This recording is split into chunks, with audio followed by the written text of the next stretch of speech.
संदीप को मुद्दामा आज फैसला आयन। क्रिकेटर संदीप लामिछाने को मुद्दा हेरदाहेरदैमा परेकोचा। उच्च अदालत पाटन का न्यायाधीश सुदर्शन देव भट्ट र अंजू उप्रेती धकाल को इजलासले बलात्कार संबंधी मुद्दा भोलिका लागी हेरदाहेरदैमा राखे को हो।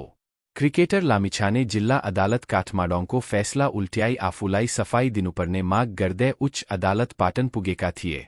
बलात्कार मुद्दामा जिल्ला अदालत काठमाडौंले गत 25 पुसमा सन्दीपलाई 8 वर्ष कैद, 3 लाख रुपैयाँ जरिवाना र पीडितलाई 2 लाख रुपैयाँ क्षतिपूर्ति दिने फैसला गरेको थियो। बलात्कार मुद्दामा क्रिकेटर संदीप लामिछानेलाई अधिकतम सजाय हुनुपर्ने माग राखी सरकारी वकिलले पनि उच्च अदालत पाटनमा पुनरावेदन निवेदन दिएको छ।